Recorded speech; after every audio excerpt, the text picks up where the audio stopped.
Okay, welcome again to all of you who are here. This is the Youth Justice Action webinar series, and today's topic is Advancing Diversion, Research, Expansion, and Innovations in Practice. We are so happy to have all of you here with us today, and we're very much looking forward to today's topic.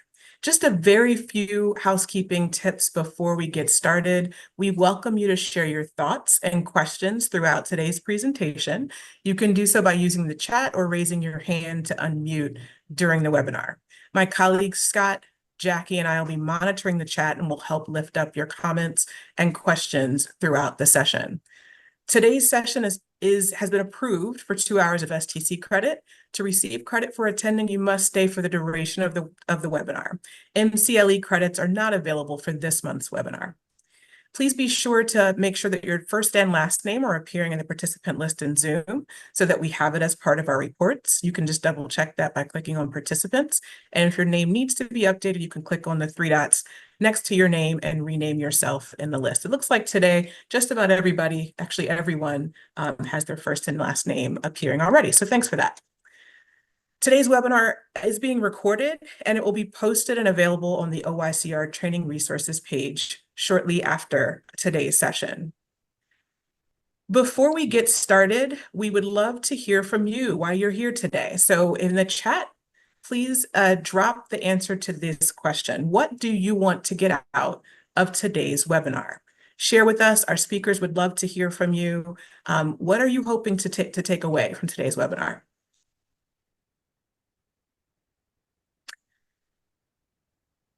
We welcome you just to drop that answer in the chat as we get started. And as you do that, we'd like to welcome Marcia Rincon Gallardo to give background on this webinar series and to introduce today's speakers. Marcia. Yes, hello everyone. Happy Monday. Happy first day of July too. And we're straight up in summer. So I hope you're all staying cool. My name is Marcia Rincon Gallardo. I am the Chief of the Systems Change and Equity Division at the Office of Youth and Community Restoration. We are happy that you have joined us today. The purpose of the OYCR Youth Justice Action webinar series is to provide all juvenile justice stakeholders with information on practices and trends that highlight the shifting landscape of the youth justice field to improve outcomes for children, families, youth, and communities. We hold these educational opportunities on the first Monday of each month at noon. OYCR was born out of SB 823. Our vision is to imagine a healthy California that enables all youth to be responsible, thriving, and engaged members of their communities. Our mission is to promote trauma and healing responsive, culturally informed, gender honoring, with positive youth justice for all youth involved in the youth justice system, and to support our youth's successful transition and welcome them into adulthood and into their communities. While many of you may think of us as a resource focused on the deep end of the system and SB 823 implementation, we are here to support the advancement of practices throughout the youth justice continuum. Today, our topic is focused on the front end of the youth justice system. As we heard with Dr. Kaufman in April, diversion is a very effective and early opportunity to use pathways that prevent youth from having contact with the system, to shift behavior, offer services if needed, and set youth from having, and set young people on a good journey with their lives. It is also an opportunity to address racial disparities and ensure we are not perpetuating them. Today, we will hear more about the research and practical application of diversion. In the coming months, OYCR will support counties to maximize community-led diversion. It is my great pleasure to introduce Richard Mendel and Jessica Ellis, who are our speakers today. Richard Mendel is a senior research fellow for youth justice at the Sentencing Project. With over 20 years of experience, Richard has authored pivotal works like the Missouri Model and No Place for Kids, Shaping Juvenile Justice Reform for years. His insightful articles have appeared in The Atlantic, The Marshall Project, and he holds degrees from Duke University and the University of Maryland. Richard is a leading voice in youth justice reform around the country. Thank you for joining us, Richard. Then we also have Jessica Ellis, who is Executive Director of Centinela Youth Services. With 28 years in youth development and restorative justice experience, Jessica has led Centinela Youth Services, garnering national recognition and reducing youth recidivism by 70% in her area. A graduate of Scripps College, Jessica is a certified mediator and rape crisis counselor. Her visionary leadership and personal dedication continue to inspire change throughout the nation. Join me in welcoming both Richard and Jessica. Now I'll hand it over to Richard to get us started today. Thank you. Thanks so much, Marcia. Let me share my screen. There we go. Is that looking right?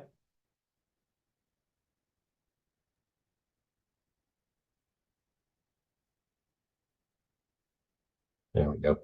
Again, thanks, Marcia, and thanks to all of you for coming and for being here. I'm really excited that you've all come. I'm more than excited. I'm thrilled because this webinar is about diversion, about addressing adolescent misconduct outside of the justice system, which until recently has really been a back burner issue in youth justice. It hasn't gotten a lot of high-level policy attention. It hasn't been in the news. It's been mostly an afterthought, and it shouldn't be. More and more, the research makes clear that expanding and improving diversion and reducing or hopefully eliminating disparities in diversion really just has to be at the top of the priority list for reform if we ever want to create a youth justice system that's fair and effective and that keeps communities safe and guides youth towards a positive future.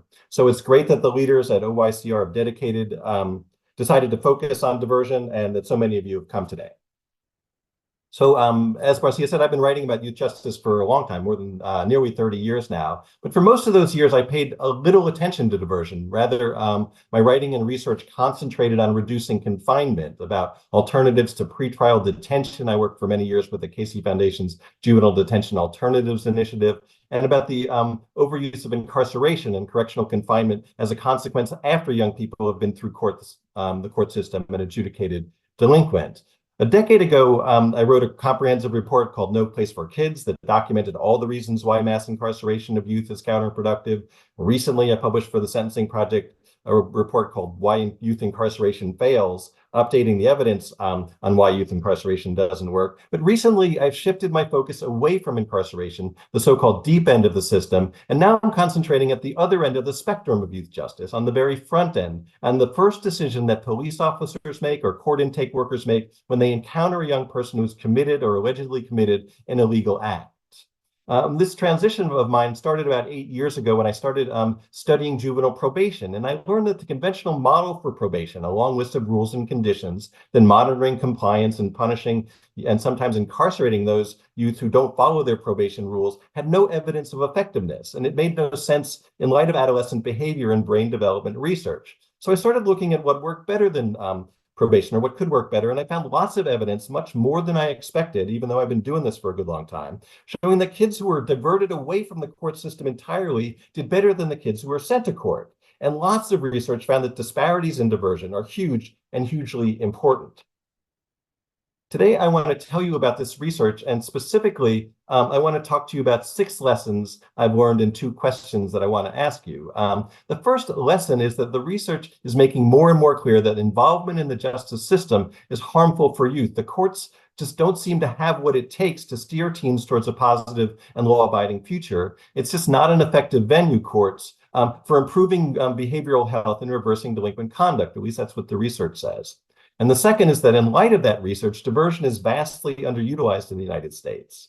Third is that diversion is a point of deep, pervasive, and hugely consequential disparities, that the unequal treatment at diversion plays a pivotal role in perpetuating the justice system's vast racial and ethnic disparities in confinement for youth.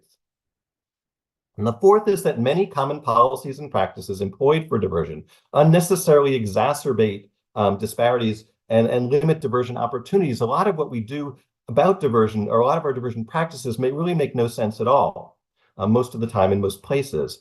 Fifth is that there are many constructive reforms available to address these problematic practices, to expand the use of diversion and to reduce disparities. And sixth, as documented in my latest report, there's a small but growing national movement, encouraging movement, emerging nationwide to expand and improve diversion. Together, these 6 lessons point to 2 questions. What can California do to expand and improve the use of diversion so that more youth are steered away from the justice system and into community alternatives that are better suited to helping youth desist from delinquency and succeed in life? And what can we do to reduce and ultimately eliminate the vast disparities in diversion that remain endemic in California and nationwide in youth justice? Simply put, how can we succeed? How can you in California succeed in pushing diversion to the top of the agenda for youth justice reform? So I'm going to talk about each of these in turn, but let's start by defining our terms. When I use the word diversion, what do I mean? Because now we don't all talk about it the same. In fact, diversion is kind of a fuzzy term in juvenile justice. It's often used to describe virtually any decision that allows any young person to avoid a deeper level of penetration into the justice system. And this can include deferred prosecution or consent decrees rather than adjudication. It can include probation instead of placement, specialized courts instead of standard probation or placement. And it's also used to describe programs or agreements that young people might be required to follow to avoid prosecution in court. But for my purposes, both today and in my recent reports, I talk about diversion as a decision to address delinquent conduct without involving a young person formally in the court system. More specifically, diversion can be pre-arrest diversion, where a young person's apprehended or accused of a crime and police decide not to arrest them and do something different. And the other is pre-court diversion, where the young person is referred to court on a delinquency charge and the court decides to handle the case informally rather than formally petitioning and prosecuting the case. So let's get to our lessons. Lesson number 1, involvement in the justice system is counterproductive and harmful for youth. Now, I hope that none of the system people here in the webinar take offense at those strong words, but the evidence is overwhelming that despite our best intentions, involvement in the justice system does more harm than good with most young people, and that diversion is the superior option for most youth accused of law breaking. The single most ambitious, detailed, and carefully controlled study ever undertaken, called the Crossroads Study. I think you guys, those of you who came 2 months ago might have heard about it, or 3 months ago. It was completed in 2020. And the study involved more than 1,000 young people in 3 jurisdictions. All were arrested for moderately serious offenses, first offenses, on the edge of what their local judges would think about diverting. The scholars tracked these young people over several years and measured their progress on 19 outcomes. And the score for the kids who were formally processed in court was 0 for 19. On none of the outcome measures, none of the 19 did youth formally processed in court have better outcomes than the kids who were diverted and had their conduct addressed outside of the justice system. Youth who were processed in court were more likely to be rearrested, more likely to drop out of school, more likely to commit violence, and a host of other negative outcomes. And this study, it wasn't an outlier. It mirrors the finding of many previous studies, a whole body of research. 2 meta-analyses examined the full body of experimental evidence and found that formal processing leads to much more future involvement in the justice system. Here's a quote from one of those 2 studies. Juvenile system processing does not appear to have a crime control effect. In fact, almost all of the results are negative in direction. Now, we also have research showing that arrests in adolescence have a damaging effect on young people's futures. Compared to kids who engage in similar delinquent conduct, those who get arrested are more likely to drop out of school, less likely to attend and succeed in college, and they have substantially lower incomes at age 30. And there's also strong evidence that diverting kids before arrest, that's pre-arrest diversion, yields even better outcomes than diverting and giving informal processing following arrest when kids are sent to court and the court just declines to prosecute them formally. So let's move now to lesson number 2, that diversion is vastly underutilized. This is a chart showing the share of cases nationwide that get diverted of all the cases sent to delinquency courts. Courts on delinquency charges, and it just hasn't changed. Never, year after year after year after year, between 43 and 47% of the cases are diverted, and more than half of them are formally prosecuted. Despite the increasing mountain of evidence showing that diversion works better, we've been burying our heads in the sand and not changing our practices. And this makes us an outlier, and not in a good way, on an international stage. Here you can see that in other countries, 75%, 80%, 83% of all cases now are diverted away from court when kids are sent to court on delinquency charges. The courts are refusing to prosecute because they've looked at the evidence. They see that formal processing is worse than diversion, so they're diverting more. But we've had our head, again, buried in the sand, and to our shame. So now let's move to lesson number 3. Diversion is a point of deep and pervasive disparities and that are highly consequential. Here's a chart showing the overall share of cases by race and ethnicity of kids referred to court and how much share are diverted. You can see 49% of white kids in the most recent year in 2021, but only 37% of Black kids and American Indian kids, and somewhere in between for Hispanic and Asian young people. And you can see here between Black and white kids, these disparities have been getting worse rather than better. In 2005, white kids were 20% more likely to be diverted. By 2021, they're 31% more likely to be diverted. It's getting worse. And it's not a function, or not entirely a function, of young people's behavior. Here you can see within crime categories. On the left here is the overall share of cases diverted, Black versus white. 49% of white kids, but only 37% of Black kids get diverted. But when you look within crime categories, among violent index kids accused of violent index crimes, property index crimes, public order offenses, drug offenses, within every crime category, white kids get diverted more, Black kids get prosecuted more, accumulate longer histories, and are more likely to penetrate deeper into the justice system. And these Just charts, real quick. I'm sorry about that, Richard. Real quick, I just wanted to, that data is so deep and meaningful. Just wanted to see if we could go back and give folks, I know we're going to have time for questions in just a moment, but give folks an opportunity to ask questions about the data, if that's okay. Sure. If anybody has any questions about the slides, or if you wanted to go back to one of them, just wanted to give a moment to digest, because there's so much great, rich information here on the screen. Any questions, comments, thoughts, you're welcome to post in chat or raise your hand. We'll give you a moment to process.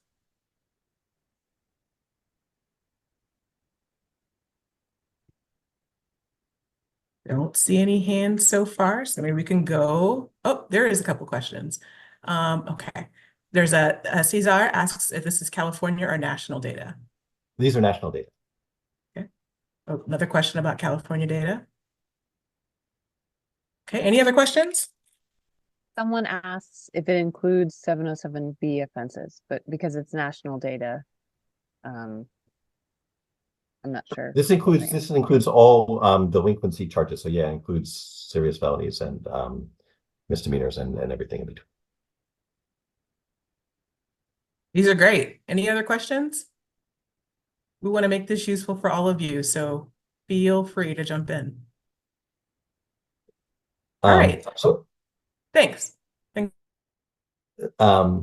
Tara. So all of the data that I've been showing, just sort of raw numbers and raw percentages, but there's also many controlled research studies that have found that kids of color are less likely to be diverted even after controlling for their current offense, their offending histories, and other relevant variables. At least 20 studies have documented disparate treatment at the diversion phase, racially disparate treatment.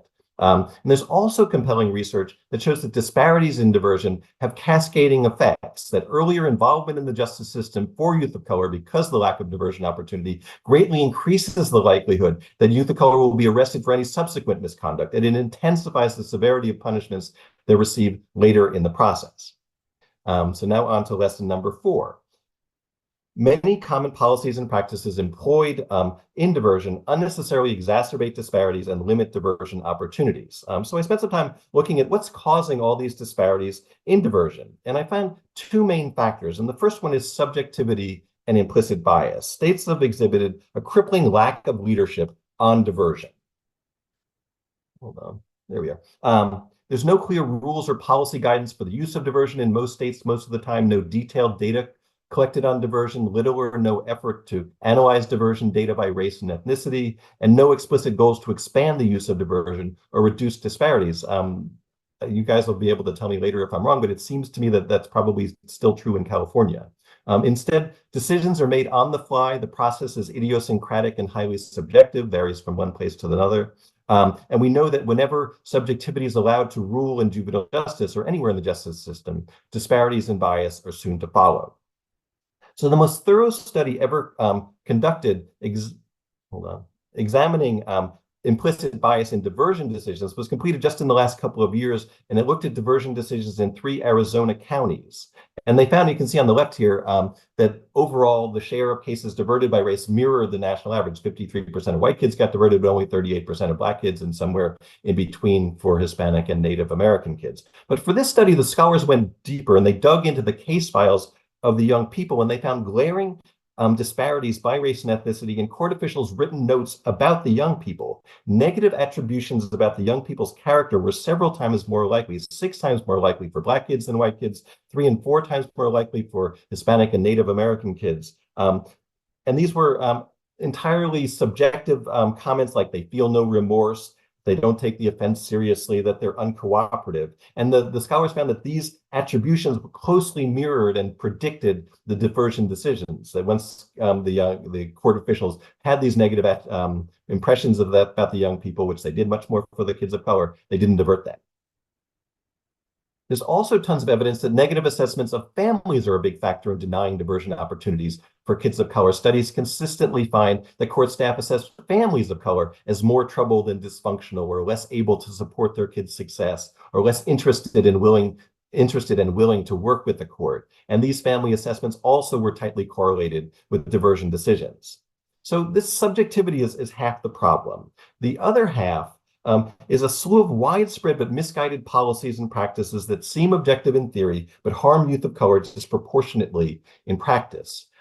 There's limiting eligibility for diversion to first-time offenses or misdemeanors, which is the longstanding practice in much of the country, but it's not rooted in any evidence, and it has enormous impact on racial equity because the arrest rates of kids of color are so much higher. So once arrested, they lose all their subsequent opportunities for diversion in many jurisdictions much of the time. Now, limiting diversion to misdemeanors and low-level offenses also has no basis in research. Here's a study from Ohio that shows that no matter the risk level, youth diverted from court recidivated at much lower rates than comparable youth whose cases were processed in court. The blue lines here are kids who were diverted. The orange lines are kids who were formally processed in court. And you can see that the low risk and moderate risk kids who were diverted did much better, but it was also true, even more true, for the limited number of higher risk kids who were also diverted. And yet the opportunity for diversion is systematically excluded in most places, most of the time, for kids who committed serious offenses, even though success rates for diversion for those young people can be very high. So let's get back to our list of problematic practices. There's employing passive and ineffective methods to inform youth and families about their eligibility for diversion and to secure their participation, which can lead to youth missing out on diversion, especially youth of color, because they're less likely to trust the justice system and might need more encouragement. There's imposing rules and requirements that make it difficult for parents and families to participate in diversion, such as requiring that the parent or guardian attend meetings at inconvenient times and locations, which can be more difficult for families of color who have more likely to face work and schedule conflicts or transportation challenges. There's requiring youth to admit guilt as a condition for diversion eligibility, which is less acceptable to many youth and families of color, given their greater mistrust of police and the courts. There's charging fines and fees for youth and families to participate in diversion, which reduces the success rates of diverted youth, studies have found, but it exacerbates disparities also because youth of color are more likely to live in poverty and not have the money to pay the fees. There's structuring diversion like probation with rules and conditions and the threat of prosecution for noncompliance, which remains standard practice in much of the country, but causes youth to miss the opportunity to connect young people to community organizations who can better address their needs and inspire their growth. And finally, there's the practice of sending kids back to court for failing to comply with diversion rules and requirements, which remains common, but also makes no sense given the research that I've been telling you that the justice system is harmful for youth and diversion works much better. Should I slow down and take a pause? Does anybody have any It's questions? perfect timing. And there was a couple questions about the data itself, and Jessica, thanks for dropping the link to several of those reports. But Kimberly asks about the ends for the data that you were showing. I'm not sure if it's easy to go back and talk about that, or if you'd rather circle back once you're finished. The N for which one? Sorry, this one? And Kimberly, feel free to unmute as well. Right. Actually, I think it was, excuse me, the one before where you had the different crime categories. Yeah. Do you have, This one, and then the next chart after that, if you had the ends. You know what, I'm just curious about like differences in proportions and effect sizes and stuff like that. So the good news on this is that this is all taken from the OJJDP statistical briefing book. These are all the juvenile court data. Every year they have their data report, and it's all online at the OJJDP statistical briefing book. And you can go and pour through these data, and they will give you all of the information that you're looking for. Got it. Thanks. So I was here. And there was one more, Richard. I'm not sure if you see Carolina, I'm sorry if I mispronounced your name. She's just wondering about the age when as youth is defined. She says, is it 17 and under, or are you talking about a different age range? That data is again that OJJDP data, which is up to 17. Okay, and then there's a request to go back to the type of offense slide just briefly. One of our participants just wanted to make note of that information. Type of offense. Is that the one, Dan? Yeah, thank you very much. I was trying to see it in the other offenses, and I was also looking but not really seeing the school type of offenses in the breakdown on those. If you have data on the within school type of offenses, which often lead to adjudicated situations, but we'd rather not, I'd be very interested in those as well. Thank you. It's very hard to get those data. I mean, the most recent national data about school arrests is from 2016, and it's not even very good. It's a very difficult, the national data do not, some states keep track of what share of cases referred to juvenile court come from schools, but not very many. And it's a very big hole in our data and our understanding of the situation. So you're asking a good question, but I don't have a good answer. Sorry. So let me pour forward. So just to summarize sort of the problem statement is that the evidence is overwhelming that our justice systems are missing the mark badly when it comes to diversion, that we aren't diverting nearly enough young people, that there's enormously important disparities in who gets diverted, and we're employing many problematic practices that make both of these situations worse. Fortunately, there's also a lot of good news. There really are two very good reasons to be optimistic right now about the use of diversion for youth. And the first is that many constructive reform steps are available to address all of the problematic practices I've described. And the second, even more encouraging, is documented in this new study you can see at the right, Protect and Redirect, is that a small but encouraging national movement is emerging to expand and improve the use of diversion. Now, here's a quote from that study.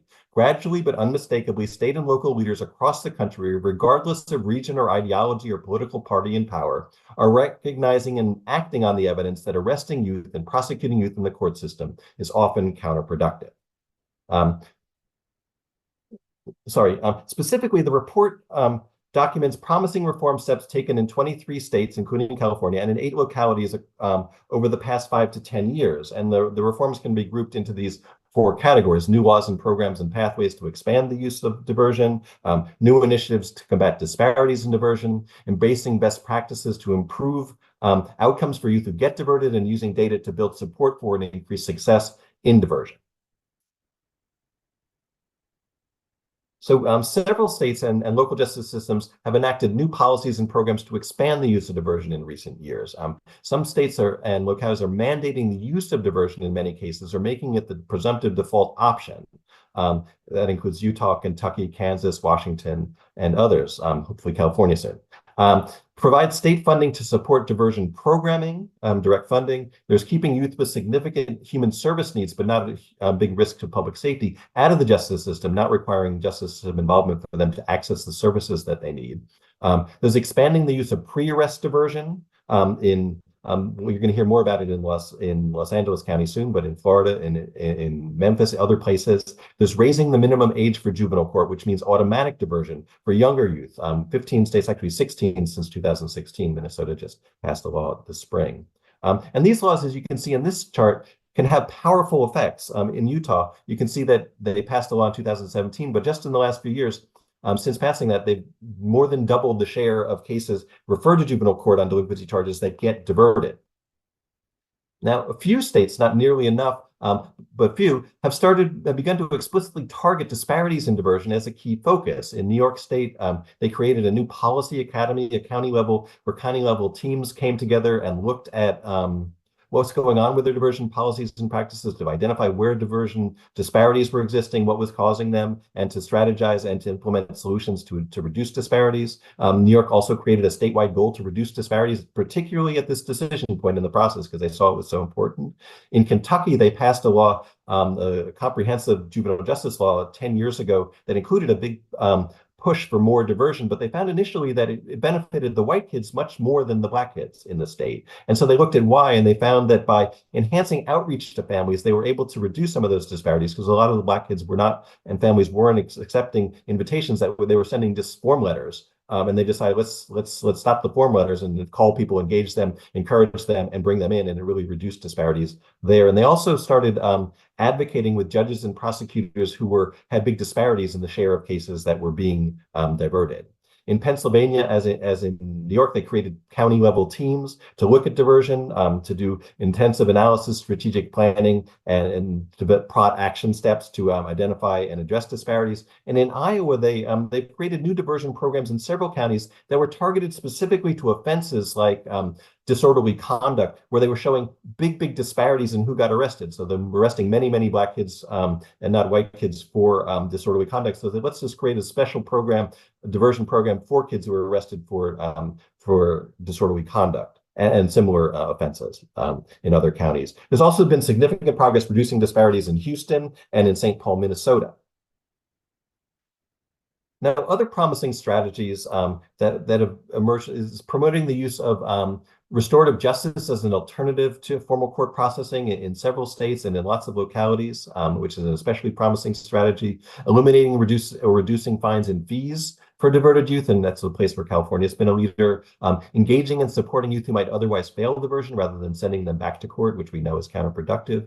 And improving data collection and analysis to support and improve targeting and success rates in diversion. And several states have seen that their lack of data is a barrier to success, so they've addressed that barrier. Some more examples of recent progress are in Nashville, in Davidson County, Tennessee. They've tripled the share of cases diverted. I believe 70% of cases are now diverted there. In Florida, they have an alternative to arrest called civil citations that's used for nearly 12,000 young people each year. Los Angeles County, you're going to hear about in a minute, but there's also a network of localities nationwide that are operating promising local restorative justice programs for youth who've been accused, especially those accused of serious offenses, and these have shown a lot of promise, and so I encourage you to look at those too. So I encourage you to visit the Sentencing Project. We have a new webpage that's all about youth diversion. It cites and it gives links to the reports that I've mentioned. And in addition, we have 4 new issue briefs providing guidance on key challenges in diversion, with addressing disparities and employing best practices, collecting and using data to improve outcomes and promote reforms, and also effective messaging to promote diversion reforms. We also have some anecdotes, some stories of young people who have benefited from diversion. So that's that thing. So hold on one sec. Let me step back now and try to frame the diversion challenge for you. You can see here, these are the challenges, the findings of a brand new follow-up study of that Crossroads follow-up paper from that Crossroads study I was telling you about before. And after tracking these 1,000 young people for 9 years, the scholars found that this diversion decision, whether or not kids were formally prosecuted or diverted for their first arrest, was a life-changing event, their terms. Even after controlling for all kinds of background variables, the diverted kids were much more likely to desist from offending in both the short term and the long term. The kids who were prosecuted in court were much more likely to become persistent criminals. Diversion, they found, is, quote, a critical desistance point in youth's lives. A critical desistance point is diversion. So recently I saw a panel presentation about the use of fines and fees in youth justice. And the presenters, they came from the Juvenile Law Center, put up a map showing that as of a decade ago, only 4 states in the country had any law prohibiting or limiting the imposition of fines and fees on youth and their families. And today, more than 24 states have passed laws limiting fines and fees, including California. Likewise, we've seen rapid progress in recent times, successful reform campaigns in many states to raise the maximum age of juvenile jurisdiction to 17, to reduce the number of youth transferred to adult court, to raise the minimum age of juvenile jurisdiction, including Minnesota just passed a law this spring. So the question I want to ask you is, now that we have the research showing that diversion is so pivotal, so critical, how can we create a similar momentum for expanding and improving diversion? Or more to the point for today's webinar, how can you do that? How can you create this kind of momentum in California? Now, I don't presume to know enough about your state to lecture you about what the right strategies and solutions are for California. So I hope that this part of the presentation will be more of a two-way conversation. But I have done a little bit of reading, so let me present a couple of ideas. And if I go astray, please raise your hand, tell me. Let me just show you what I did find. And this slide, taken from your Attorney General's Juvenile Justice in California report, most recent one, shows that California is roughly typical of the nation when it comes to the share of delinquency cases referred to juvenile courts that are formally petitioned rather than diverted. About half the cases are referred to court and half get diverted. And what's striking in California is that of the diverted cases, most are simply closed at intake. Very few kids are placed into community-based diversion programs like the ones you'll be hearing much more about in today's webinar from Jessica. And this slide, taken from the same report, shows that the share of cases diverted by race and ethnicity, and you'll see a pretty glaring disparity. Just 41% of white youth are formally charged in court, whereas that figure is 48% for Hispanic youth and 57% for Black youth. That's even worse than the national average for diversion disparities, which is already alarming. So from my conversations about California, I also heard a couple of other things that stood out to me and that, if I'm understanding them correctly, seem worthy of your attention. The first is that there doesn't seem to be any data available to track the use of diversion at the county level in California. And if you're going to heed the research and make diversion a priority, you probably need to know what's going on at the county level, because that's where the diversion decisions are being made. And as they say, whatever gets counted gets done. The second is that while the state provides an enormous amount of money to counties to support youth justice programming, and if I understand correctly, diversion program is an allowable use for most or all of those state funds, but that none of the funds is dedicated specifically to diversion, and no one's really keeping close track of what's being done with those funds, tens or hundreds of millions of dollars, so no one knows or can know how much of the state's funds are being used to support diversion. I don't know if that's right or wrong, and you guys can tell me, but that's what seemed to be the gist of what I was learning, or how well those funded programs are working, or what kinds of outcomes they're producing. So let me step back. Is any of what I've just said incorrect? Is that wrong? Can you guys, anybody? Yeah, hi, this is Kimberly from Santa Clara County. Hi there. Oh, sorry, is my mic being No, you're good. So I transitioned to the probation department from behavioral health. And so I have to say, I've only been in this chair for a year. So diversion in Santa Clara County is part of our broader prevention and early intervention. And we track that. We have a report in prep right now that'll be going through the review within our county. And then once it is accepted by the Board of Supervisors, then it'll be published to our website. And I know that in previous years, before I joined, there was some reporting. So, and we have started actually reporting on all of our publicly disseminated reports. We have been calculating disparity gaps at each intercept point or at each touch point. So yeah, I would have to say that for Santa Clara County, we have been tracking. We continue to report. The challenge that I'm facing in terms of wanting to robustly evaluate the efficacy of any of our diversion / prevention and early intervention is that our youth who are diverted from the court, since they're never officially, formally on paper in the court records, part of the system. So, I mean, we succeeded with all those kids. They were not involved in our justice system. We diverted them away. Tracking them beyond that is our greatest challenge. So in terms of desisting, we've reported that, but we have to report the pretty significant limitations, which is if these kids are picked up anywhere outside of Santa Clara County, we'll never know. And then with a lot of them, if they are picked up in Santa Clara County, we may not know that they were picked up before because they're not formally part of the system. So I was just wondering if anybody on this call has some ideas about ethically tracking these kids after they've been diverted, and they probably don't want to have anything to do with our system ever, even to just, answer a survey. There you go. Long-winded, sorry. I don't have specific strategies for you in doing that. I mean, it sounds like you're doing great. My comment was about what the state is requiring. I mean, it's great that your county is doing that, and I'm sure that there's a number of counties in California that do report these data, but the statewide, it's not a requirement, and there's no data that I was able to find that tracks everybody statewide. And Richard, we've got 2 hands up. Is it okay to go ahead and continue taking questions here, or do you have a little bit more that okay. All right, so I think I saw Dan, and then we'll go to Frankie after that. You're welcome to unmute, Dan. Mute. I think I'm unmuted. Oh, Okay. yes, you are. Yes. Okay, two different points. One is that the schools have different rates of forwarding to a law enforcement involvement or choosing not to.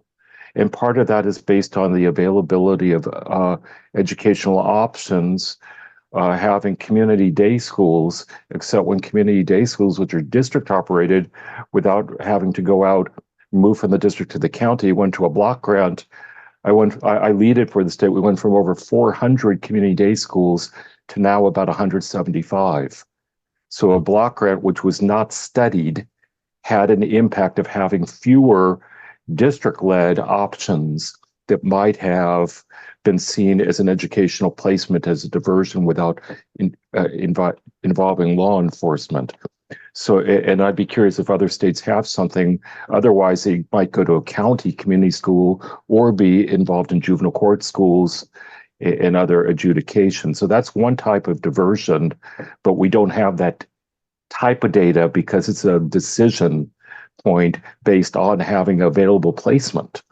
The other issue is I just came from a very wonderful 5 days of California Association of Youth Courts, and we do have within the youth courts data on recidivism, showing a much lower level of recidivism for students who were diverted to the youth courts instead of being adjudicated compared to adjudicated youth. So we do have data in California through the California Association of Youth Courts.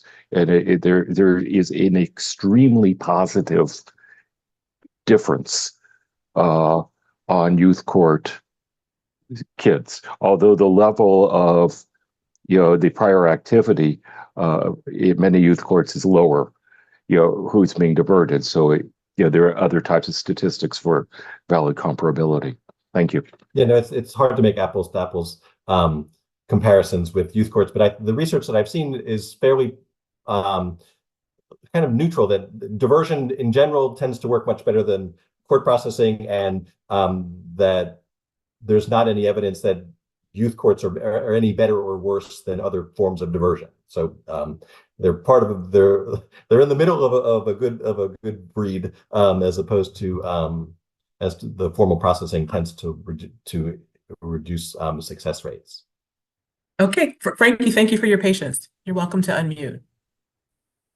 Oh, and actually, let me, in terms of the referral to community schools, I'm not, I mean, to my mind, it's sort of not a first order or a ideal kind of a diversion to pull kids out of school and put them in entirely different school as an alternative to court processing. That doesn't seem to be the necessary thing in all or most cases. I think that in many cases, the young person ought to be able to stay in their school and not have to have it sort of it's a Sophie's choice kind of a situation, and it's not maybe not necessary all the time. I'm sure there are situations where that would be beneficial, but it doesn't seem like the middle of the challenge when it comes to expanding diversion, for what it's worth.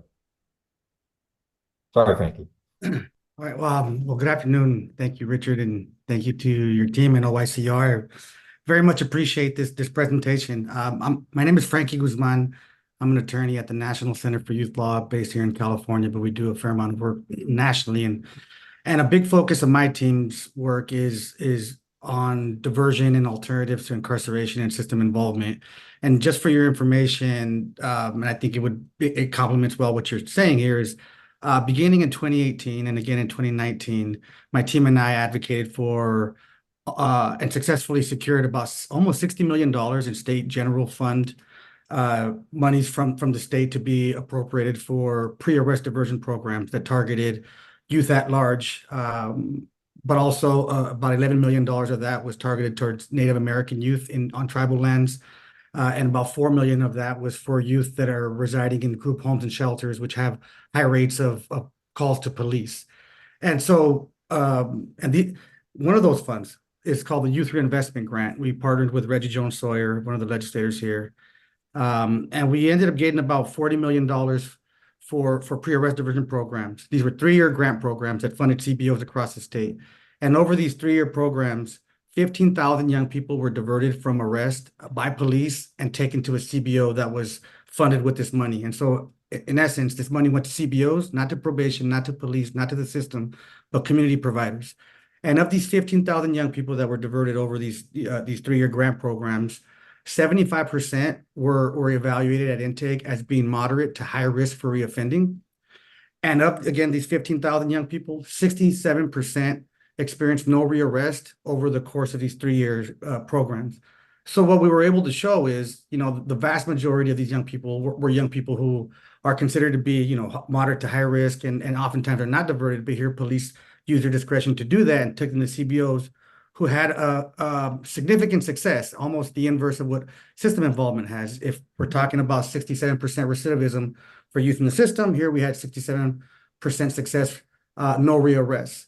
And so we do have that data, and we can show in California that CBOs are effective at serving high needs, high risk young people. But what I will also say is the money just isn't getting to the CBOs in California, like many other places. It's a trickle down economics model. The state gives money to the probation departments. Probation departments then has the discretion to grant out money to their CBO partners if they have any. One of our funds is called the JJCPA fund, which a recent audit about a few years ago showed that about 90% of that money stays with probation. So when you ask about where that money is going, it's staying in probation to fund salaries, the people that make the decision to divert or not to divert. And in many cases, probation is doing the pro-social activities and the diversion programs. They're doing the soccer clubs and the culturally rooted healing and whatever. And as you indicated before, modeling diversion after program or having probation actually do these programs can be less than effective. And the last thing I'll say is this idea of close at intake, which we have a significant number of young people who are taken to probation by police departments, probation doing some evaluation or assessment, determining that these kids don't rise to the level of needing incarceration, release them, which I think many people would argue is a good thing. Like, they don't need anything, so to speak.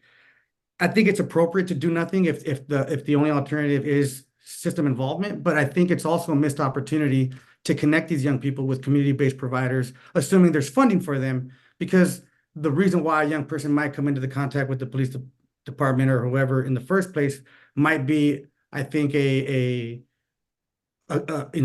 I don't want to say a red flag, but an orange flag, maybe yellow flag, that will demonstrate that this could probably need some mentoring, maybe some school support, anything else, because I know I benefited from that. And so all I'll say is, yes, I think that closed intake is a good thing if it means not connecting this person to a court process or incarceration. But I do think that connecting these young people who might be smoking marijuana or maybe got in a fight at school for which police were called could benefit from being taken to a CBO, assuming we actually funded the CBOs to do that. But as I'm telling you, we just aren't doing that. The trickle-down economics isn't reaching the CBOs.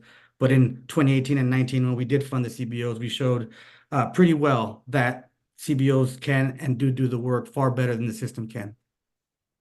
So I appreciate all of that. It might be good. Let me sort of jump into the ideas. It seems like I was wrong that there does seem to have been at least one program that was specifically targeted to for diversion, which is good news. Which in retrospect, maybe I have heard of that program. I haven't seen the data the outcome data that you talked about, so I'd love to see that. But let me show you the few ideas that occurred to me for you guys to consider. And again, I don't feel like I'm nearly expert enough in California juvenile justice to recommend these things, but for you to consider maybe.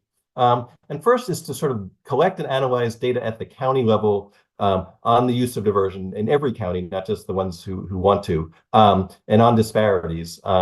There's also to enact state laws or policies to mandate diversion and at least make it the presumption in certain kinds of cases. For instance, several states now, all misdemeanors, or at least all first-time misdemeanors, are diverted offenses, or at least there's a presumption that you have to really have a reason not to. Set aside funds is that program still operating? There's this $40 million, but it sounds like it was spent. It was a one-time thing, not an ongoing stream. Which it was a two-time. 2018 we got $37 million. In 2019 we got $15 million. Since then, the governor has not been willing to invest. Last year, the legislature unanimously passed another allocation in both houses unanimously, but Governor Newsom vetoed it in all his wisdom. So that's another idea, is to set aside grant program funds, track the utilization of state justice funds for the funds that aren't dedicated specifically to diversion, how much of the funds are being used for diversion, especially community-based diversion programs. Avoid net widening. And here, my idea was to aim new diversion programs at youth who are now being petitioned, not those whose cases are being closed at intake. I agree with you that a lot of those young people can use positive youth development and connection and mentoring. I just don't think that the justice system is the vehicle for that, if it wants to support. And the last one is controlled research, or at least careful data analysis to document the impact of diversion versus formal processing. I mean, everywhere we do look, we see that diversion works better. So if you can sort of show it in your state, then maybe the funds that you're talking about that aren't trickling down might start to. Anyway, those are my ideas. So should we take it back to you? I don't know if we've sort of gone too long, or if it's time for thank you. Whatever you think. It's great transition point. And so thank you so much for that, Richard. We really appreciate it. I just want to encourage you all to continue to drop your questions in the chat as we transition to the next segment. And then, Richard, there's a great question from Ms. Peretti in the chat, just a couple messages above where you'll see the end there. So if you have an opportunity to answer that one, I think the ones above that you were able to get out loud, but feel free to keep dropping questions and engaging with Richard in the chat. And so thank you once again for that great informative presentation, and we have more for you. So we want you to be able to hear from our next speaker today. And before we invite Jessica to come and speak with you, we'd love to introduce you to the work of her organization. So here's a brief video about Centinela Youth Services.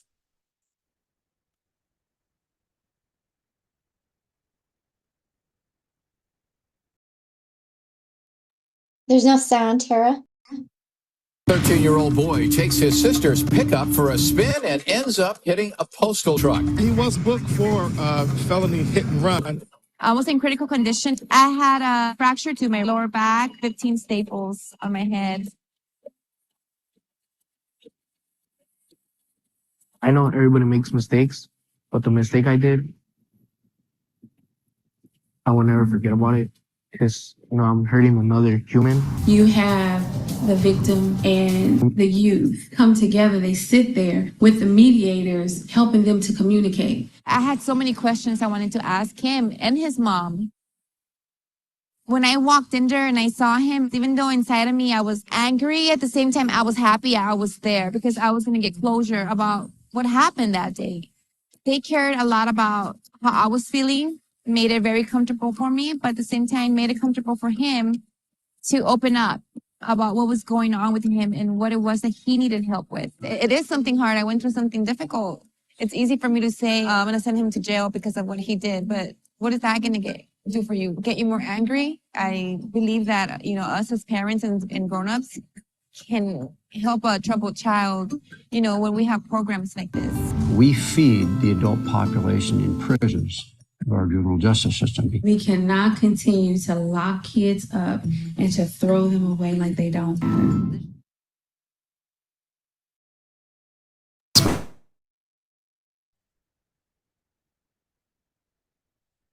All right, welcome. My name is Jessica Ellis, and I'm Executive Director of Centinela Youth Services, and I'm going to be able to address some of the remaining questions like Alicia's during the course of this. And please feel free to throw your questions in the chat as we go. And I'll try to address as many as I can as we go through this. So what I'm going to be talking about is what diversion is looking like in our program in Los Angeles County that's been running for, we've been doing diversion for 50 years. And for the last 30 of those years, we've had a restorative justice component, which means the person impacted by the crime is invited into the process for the young person and the impacted party to meet together for the situation to be made right and for everyone to be made whole. And so I'll be talking about that as well. And so we have over 30 years of data looking at our ability to reduce recidivism dramatically. And then our work and our data was so compelling that our county has now made major investments to expand our model countywide through the LA County Department of Youth Development, who's funding additional community-based organizations to be able to expand diversion across ultimately all of LA County through all of our 55 police departments is where we're headed. So the CYS model and what is being expanded countywide is really pre-booking diversion. So when we started diversion, we were diverting kids after the arrest, but in lieu of going to court. So we define diversion as interrupting the next legal step a case otherwise would have taken. If it could have been handled through counsel and release, it should not be diversion. If it could be handled through preventative care, it's not diversion. So we're talking only after a misdemeanor or a felony action. And now at this point, we are interrupting the arrest itself. So for years, it was after the arrest. But when we worked with LAPD to innovate pre-booking diversion and actually interrupt the arrest itself, we found that we were able to reduce recidivism even further. So that is the bulk of what we do now. And what that means is the child gets no booking number. They're not logged in the statewide database of arrest. There's no fingerprints, no photo. If another law enforcement agency were to pick this child up, they would not see that they were picked up in this situation. And there's very good reasons for that. And we do still have some good controls over making sure that we're not enabling really problematic behavior to just continue on and on. And I'll talk about that more in a bit. So we're talking about kids that are under 18 at the time of the offense, and for a misdemeanor or a felony, because we've essentially decriminalized status offenses at this point, things that are only illegal because the child is underage, like truancy or curfews. So those just come into our program with no report back to police. Within diversion, there is some report back of completion, at least. And this is the range of offenses that are eligible. And in bold are the felonies that have been approved for this program, and this is all over time. We've done this through consensus building with our justice system partners, with judges, probation, law enforcement, prosecutors, and defense attorneys and civil rights attorneys all at the table to really approve all of these over time. So when we started out, it was more misdemeanors and some low-level felonies, and that expanded over time because the data showed that this was working so much better. In the beginning, we didn't do sexual battery cases. It was our law enforcement partners that asked us to expand into sexual battery. It was, so this is over time through a range of prosecutors with varying different degrees of conservative or progressive views, because we've been doing this for so long. We've been able to get really bipartisan support through these changes. And I'm just making sure, I can't seem to see the chat anymore. I want to make sure I can see. Tara, I can't Nothing see in the the chat just yet, but that's okay. Nothing in the chat just yet. Okay, But great. we will hold on to it and flag it when you're ready. Okay, great. Oh, I found it. This is an array of the different kinds of services that we can do. So the most important thing is that when a young person is referred to us, we do a needs and risk assessment. And we've been able to earn the trust of our law enforcement partners, court partners, probation, et cetera, to allow us to do the needs assessment. So they don't do the assessment. The children are referred simply based on age and crime type. That is the only eligibility criteria, so that we're really reducing the other kinds of subjective things that can come into play that can lead to some disparities. So it's only by age and crime type that they're determined to be eligible for diversion. Then when they come to us, we do a needs assessment. And the vast majority of kids are low risk, and we're just addicted to using too much policing still in a lot of our neighborhoods for behaviors that are rooted in trauma, disabilities, as Alicia pointed out, that just are being unaddressed and unsupported properly ahead of time. And so when kids' trauma is not addressed, it's going to come out in behaviors. And so we're assessing for risk of recidivism, and most kids are low risk. And so we're doing low touch services. It's really important to note that in diversion, you can actually over-service kids in diversion and increase their risk of recidivism. So we really want to make sure we're getting the appropriate dosage and as light touch as possible. So most of our kids are just going to go to restorative justice, make things right to whoever was impacted by their behavior, and through a restorative justice session, and then we're done. And for kids with much higher needs, at higher risk of recidivism, at higher risk of maybe harming somebody, then we can do an array of individualized services based on that kid's needs. We don't do any formulas like your crime was X, so you're going to do X, Y, and Z services. It's really through what the child and family's needs are. So the difference between pre-booking and pre-arrest, are youth ever cited in the field, or are they always brought to the station? So they don't even get a citation in this case. They are brought to the station simply so that a parent can be contacted and sign off on an agreement to participate, which is not a legal document. It's more of a communication tool. And then the child is released to that responsible adult.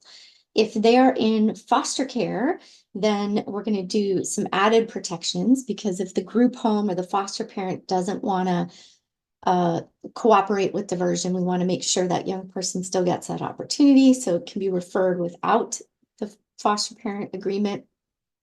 And then we'll simply work with that child's family court attorney to ensure that we can get them into diversion services. So youth are eligible. We're only calling it diversion if the case would have otherwise qualified to be filed. So if you don't have enough evidence to file it in court, then it's not enough for diversion. The case needs to be dropped. I talked about dosage. Meaningful accountability comes in making things right directly with the one who is harmed, and I'll talk about that in a little bit more. And equity protections, I will also address in more detail, but we're going to make sure that we're looking at the data of who's being arrested and who's being diverted and making sure we're getting fair and equitable decisions there. And when kids complete services, there's no record, there's no arrest record even. So the child can legally say they were not arrested. And as pointed out earlier, we are doing this even for several felonies. Okay. Quick, we do a lot to get buy-in from our law enforcement partners. We talk a little bit about the teen brain, but one of the things I'm going to talk about here is why does diversion work better than the court system? And one of the big things is if you look at the top two pieces here on the slide, these are the two halves of the adult brain on impulse control. So these are the parts of your brain that light up when, I like to joke, you want to punch your boss, but you want to keep your job. So you can kind of think about you're really mad, really, really mad, but you can think about the future consequences. And so you can control your behavior. So below is the 12-year-old brain on impulse control. It's just not much there. And when children have been traumatized, our abilities for impulse control get further harmed. But the wonderful thing is brain plasticity. This can be developed over time. And what builds impulse control is empathy. And so the problem with our justice system is we're not building empathy. We're issuing consequences through shame, but not empathy. And so this is why it doesn't work. So I'm going to talk about two pathways to community service. A lot of our kids do community service. We have a much lower recidivism rate than the justice system that's often ordering community service. And why is that different? So one of the big things is we look at child development in the teen brain is hardwired to dismiss authority. Kids are just in a phase where they care more about their peers. They're challenging authority. That's a natural part of our brain development in that period. And we're really selfish during that period of time as well. It's really hard for teenagers, for us to, when we're teens, to be able to think about future consequences, think about the impact of others. And we all develop at different rates. So some of us might develop that sooner than others. And so when we send a kid to court and they have a probation officer or a judge saying, what you did was wrong, I'm ordering you to do community service. When we ask kids later, why are you doing community service? We get this, first the classic teenage eye roll, and then the man made me do it. They don't even connect it to the crime. It was issued by an authority figure, and it feels disconnected for them. It just feels like something imposed upon them. Versus when we do restorative justice, we have the young person and the person that was harmed come in to a meeting. They've been prepared well in advance to make sure everything's going to be safe. And we ask the young person to start first with what happened that day. What did you do? Why did you do, what was going through your head, blah, blah, blah. They're talking through what they did that day. Then we turn to the harmed party. Well, how did this impact you? How did you experience that day? And they're talking about the impact to them. Then we go back to the kid. What did you hear? And they're able to then reflect about how it impacted the other person in a way they hadn't thought about. And we see a lot of aha moments, kids going, oh, I just thought it was a blank wall. I was, putting my name up on. I didn't think about this is a guy this is his store and he feeds his family through the store and graffiti scares off his customers. I didn't think about any of that. So then by the time we get to what are we going to do to make things right, the kid has a chance to offer up things that they've thought about. What would you like to do to offer up to make this right? So they have a sense of agency in the process, which is huge for the teen brain. Then the harmed party gets to say if they think that's fair or if is it not enough, is going to make them feel better. And we negotiate from there. Make sure that everything is doable and everyone's in agreement. 99% of these meetings come to an agreement, and 98% of the time the harmed party is satisfied in the end. And the kids 96% of the time feel that process is fair and equitable. And so the difference is our kids complete their community service at 6 times the rate than if it's court or probation ordered, because they felt empathy. They made a personal commitment to this person about doing this. They've connected why they're doing it. So we want to make sure that our structures really are in alignment with the evidence and the way and brain science. And so I'm going to skip this for time. One of the other important things about our process is we are not issuing any fines or fees. So families that are already struggling with income are not then further dragged down by fines and fees and then unable to pay restitution. Secondly, restitution gets a lot more realistic because the victim's emotional needs have been met through this restorative justice process as well.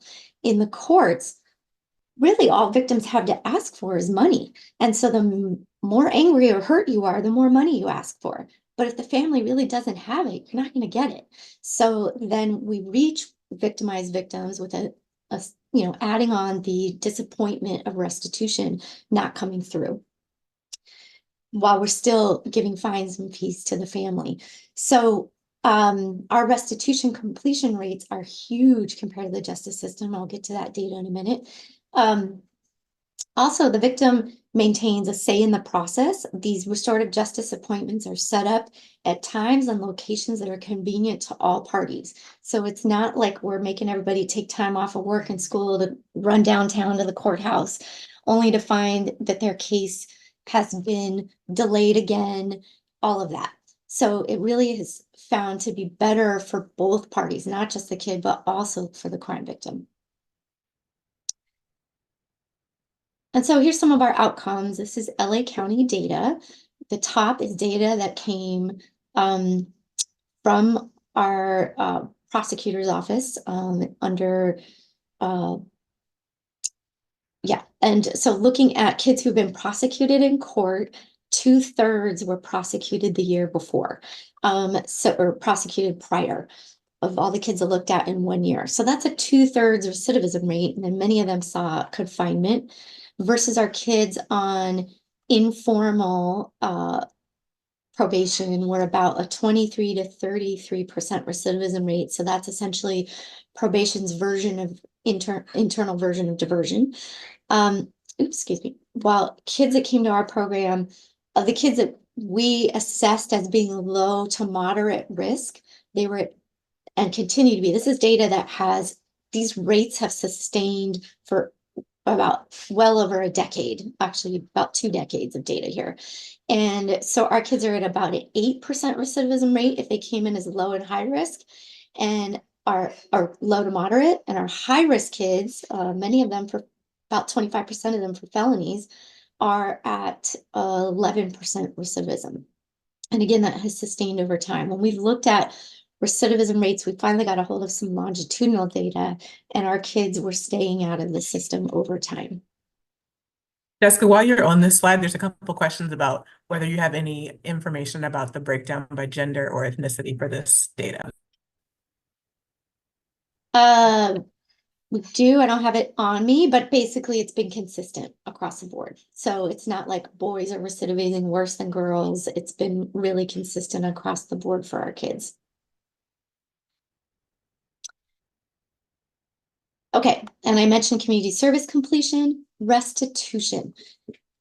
I heard on a national, a statewide call, California retired judge was speaking. They were looking at restitution and some other victims' rights issues in the state. And this judge said, restitution in California is a joke.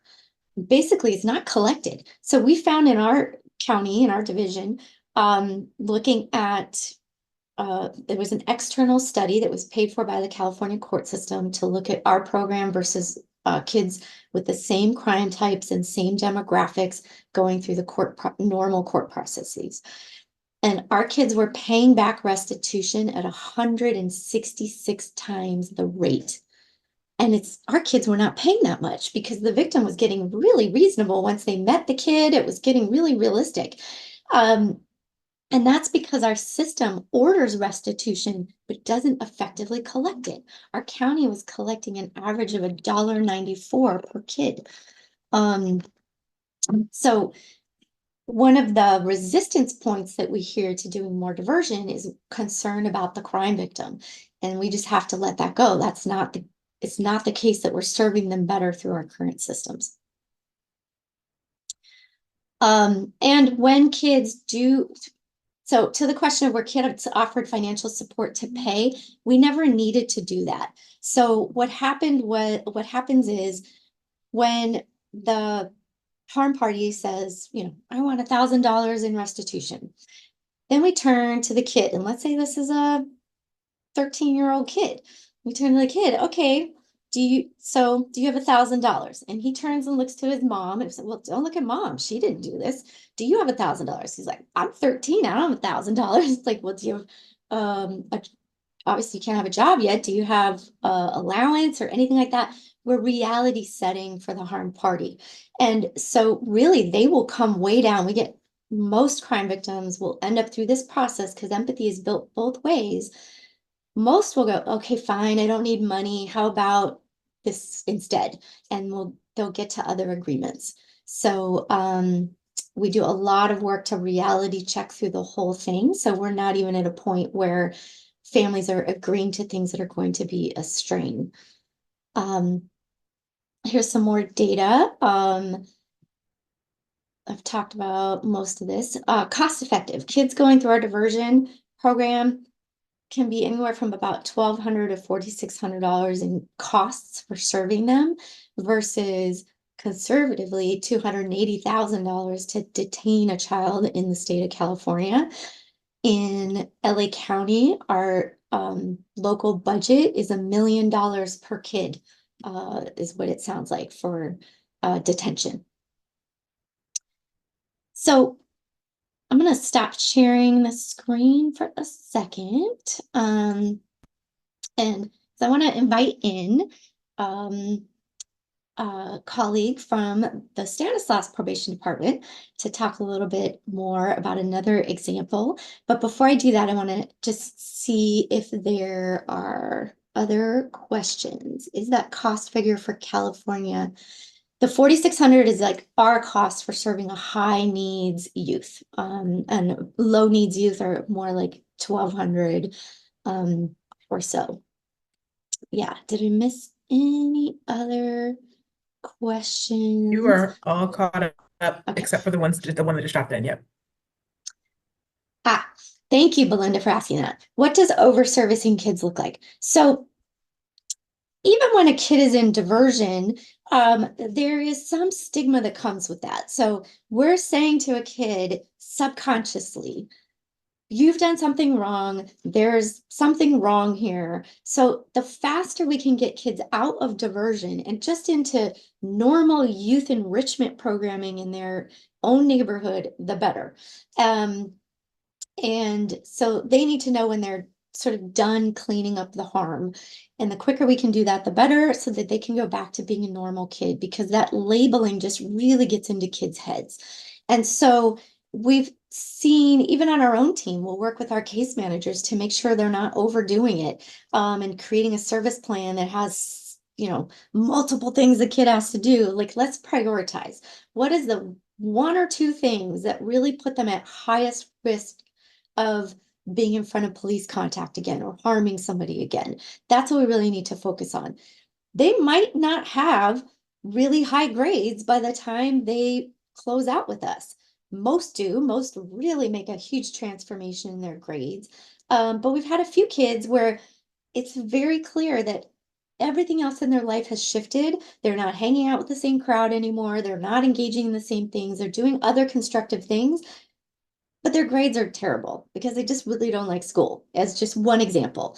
And so they don't need to be perfect in every area to get off of diversion. So we really want to just make sure you're really focusing in on what's the minimum you need to do to help this kid be on a better trajectory. And that they and their family have a plan and they're on a better path, and you can close out the diversion piece as soon as possible. And then long-term youth positive enrichments. We did not create our own assessment. We looked at evidence-based assessments. I will say use assessments with a giant grain of salt. The science is just not there. You can't actually predict human behavior. And so you really need to take that into account. Look carefully. Some assessments have been found to have real racial disparities, racial bias in them. So I'm not even going to name the one we use because at this point I don't specifically endorse a particular assessment. But the more you're really looking at both strengths, but also you are looking at potential criminogenic thinking, so you can make sure that you're getting at that, not treating the child like a criminal, but making sure you're really getting them to a healthier place in terms of relationships and all of that. Okay, I'm going to switch over now. I want to introduce David Costa, who's with the Stanislaus Probation Department and Juvenile Division Director there. And Stanislaus had reached out to us several years ago as part of their evidence-based work to look at their practices and decided to commit to diversion. And so we gave them some support along the way. So I want to hear a little bit more about what they're doing in Stanislaus. So David, welcome. Is there anything you want to let's just start off with why your department decided to get involved with expanding diversion. Okay. Well, Jessica, thank you for inviting me to come and speak. And I'll by no means going to claim to be an expert on all things, but I'll kind of give you our experience and the system that we're trying to create here. Our department back in I'd say maybe 2016, 17 started noticing that we had a trend of a lot of youth that were being cited and arrested for lower level charges. And at the time, we didn't have a system of really addressing those other than bringing them into the juvenile justice system. And we realized that a lot of times there's youth that are brought before us who, what they're experiencing, they maybe have a lot of things going on at home, a lot of trauma, other issues going on that don't necessarily need the involvement of the juvenile justice system to get them back on track.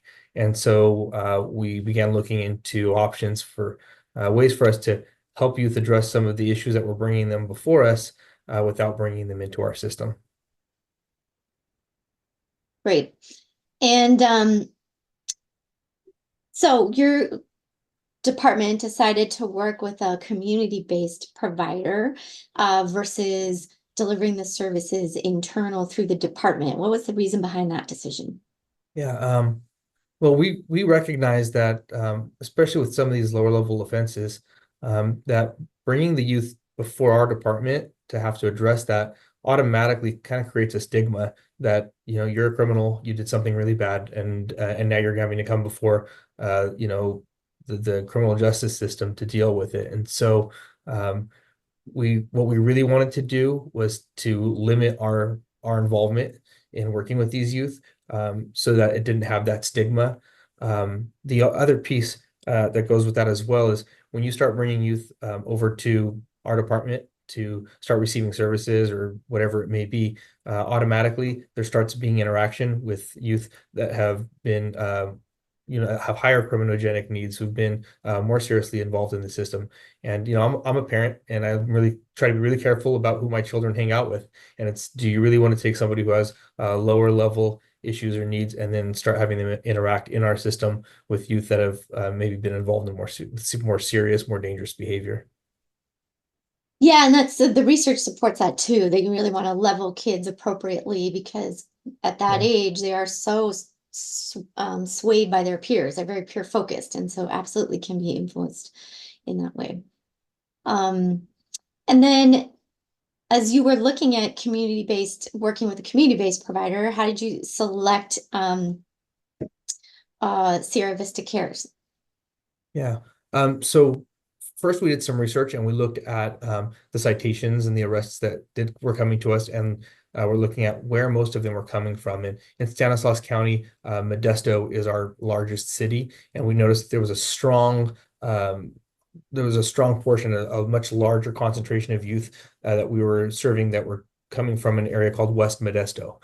And so what we decided is that we wanted to use a resource that was going to be geographically easy for families to be able to get to. It wouldn't cause barriers and challenges that way, and maybe someone that was already providing services in the community that already existed. Even from a fiscal perspective, we don't have to always reinvent the wheel and always have to create everything from scratch. We can look for things that already exist in the community and then support them and strengthen them. And so, Sierra Vista Child and Family Services already existed in our community. It was centered exactly where our target area was, and they were already able to provide a lot of the services that we were looking for.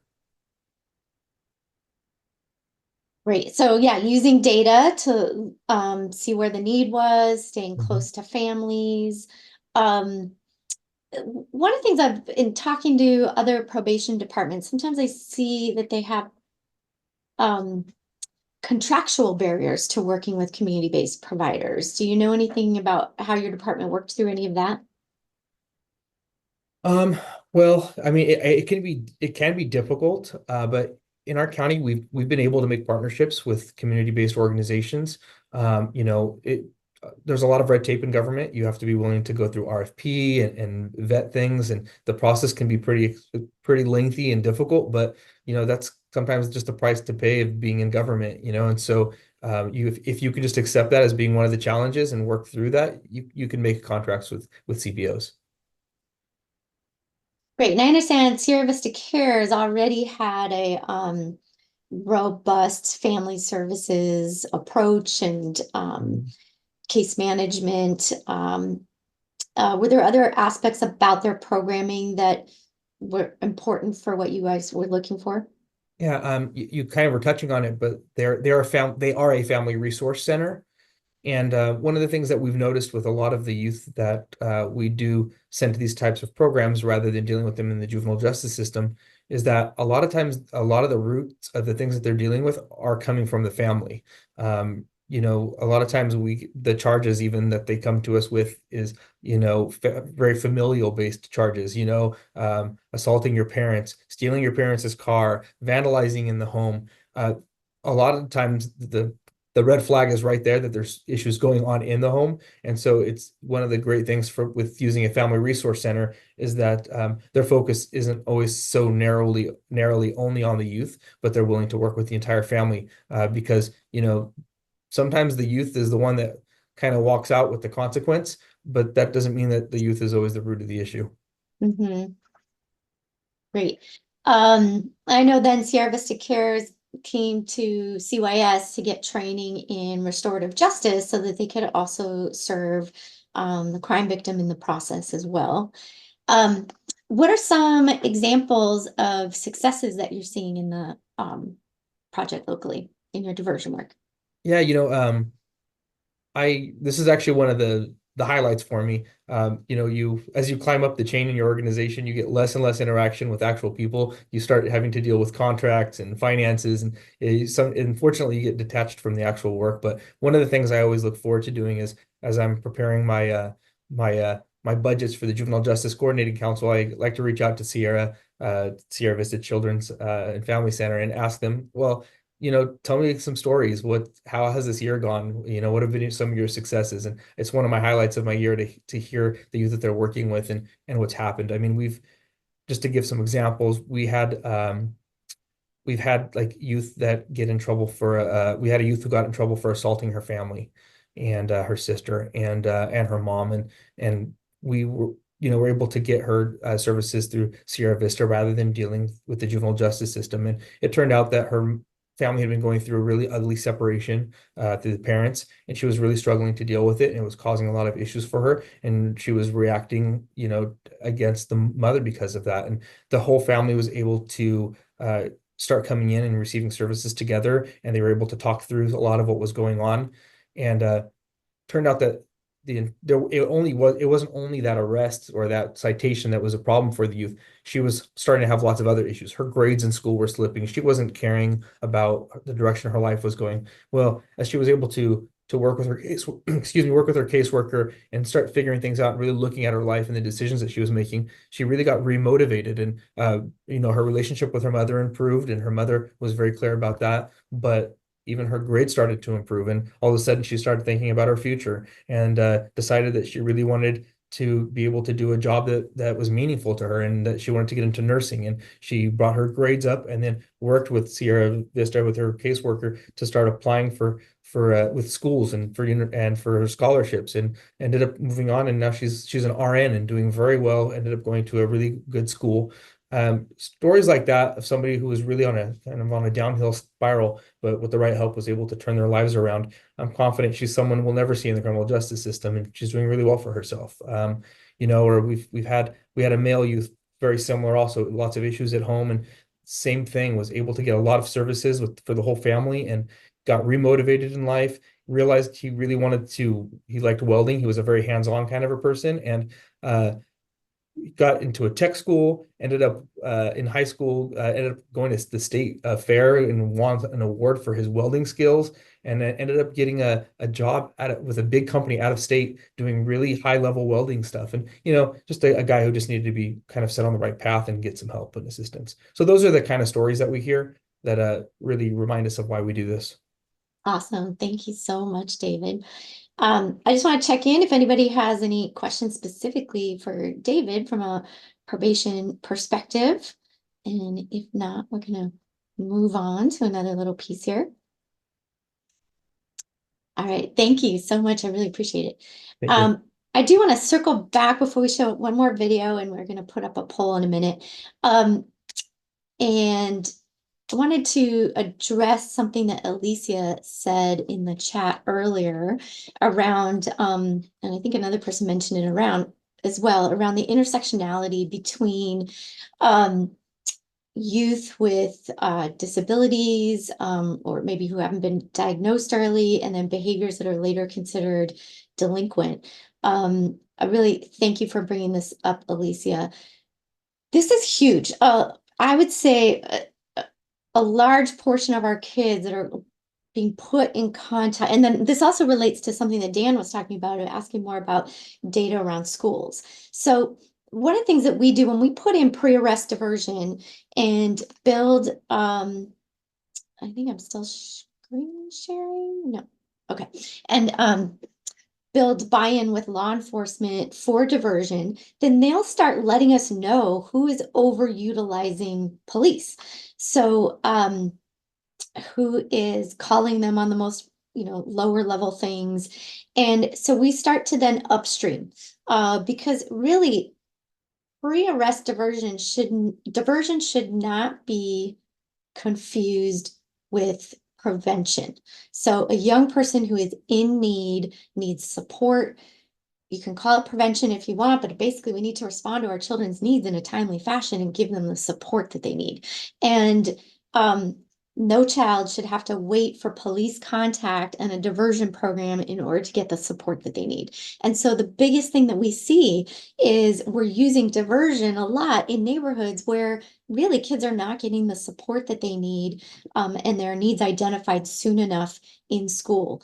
And so we've worked closely with both the Inglewood and Compton school districts, and we have dropped their school-based arrests by 95%. Through that work of interrupting their arrests and then upstreaming to which schools were utilizing police the most and helping them bring in better strategies for identifying children's needs, meeting those needs in advance of stuff turning into behavior issues. So that's huge. And a lot of that is kids who are either on IEPs or could be assessed, but also kids get over-assessed even when it's just unaddressed trauma. So when a child's been through some really traumatic things, sometimes we'll label them as ADD, but that's also a symptom of PTSD, that you can't concentrate and all of that. So really we want to get all of our communities to a place of fully meeting all children's needs, and we can our hope would be to put diversion out of business, because that still meant you had police contact for a child. The other thing that we see, and as I just talked about this last point, Tara, feel free to put up the poll. We're going to show a video. Just wanted to get your sort of preliminary thoughts before we show the video. So you can go ahead and take this poll. But one of the other things that we see is a lot of mislabeling of families, an assumption that all kids who do things bad come from, quote, bad families. And I would say families with high levels of dysfunction or need are a fraction of what we see. We are seeing children from families that are working 3 jobs and don't have enough supervision. Teenagers still need supervision. They need to be in healthy activities. And when you don't have that, wealthy 1-parent household or 2-parent household with one working with good job, the other can afford to drive all the kids around to piano lessons and soccer and all this stuff. It's not that wealthy kids don't get in trouble. They get their time occupied and they have high supervision, which we don't have in low-income communities where parents are working 3 jobs and there is a dearth of youth development programming available. And so we really need to look at those systemic inequities for kids, which are a huge contributing factor, especially when you're looking at the lower level crimes. A lot of it's just kids don't have anywhere to go, constructive things to do. So something to look into. Okay. And Jessica, word about halfway there. Some folks may have been listening intently and not taking the poll just yet. And so I'll let you know how the numbers climb up if folks need a couple minutes just to make predictions about the video that you're getting ready to see. There's 3 questions, should be popped up on a poll. Once you answer all 3, just make sure you hit submit. We're at about 53%, Jessica, so we probably should give folks maybe 30 more seconds. Great. While you're doing that, I'm going to answer this great question. How does CYS navigate when youth do not successfully complete? How much information is gathered and shared back with law enforcement? All that is shared is complete or not complete. That is it. Nothing else. And what's really important to note, we looked at recidivism of the kids who failed our program. Now, first, you need to know you cannot fail our program because of lack of transportation or anything like that. We make sure that all of the services are accessible and fully accessible to each youth and family's needs. So do not, failing the program is literally, yeah, sure, I'll be there. And then, really not showing up and no showing on purpose. And we've tried to deal with all the reasons why and all that, or committing new offenses. That are harmful. Even the kids who failed our program had a much lower recidivism rate than kids who were prosecuted in court. Now that's huge. I'm going to say that one more time. Even the kids who dramatically failed our program had a lower recidivism rate than kids prosecuted in court. So you lose nothing by trying diversion. And that is consistent with what Richard was finding in all of the data that he talked about earlier. Okay. How's our poll looking, Tara? I think we've got enough. And there's so much alignment in the results. I think we'll go ahead and share them now if you're okay with it, so you can see folks' predictions before they see the video. Does that work? Yes. You can see where people's predictions are falling. Okay, you should be able to see the results now. Okay, so the restorative justice requires taking responsibility. Victim satisfaction averages over 90%. And restorative justice can work for serious offenses. All right, let's see how your predictions go. We're going to take a look at the video. Oh, hold on. It's trying to play for me and I didn't even put it up yet.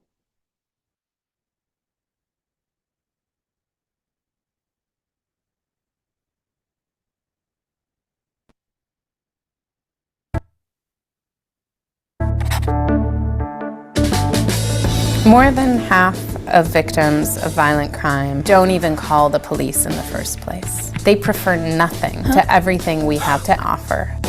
The vast majority of crime survivors' pain goes unhealed. What the existence of restorative justice means is that we can no longer pretend we don't know what else to do.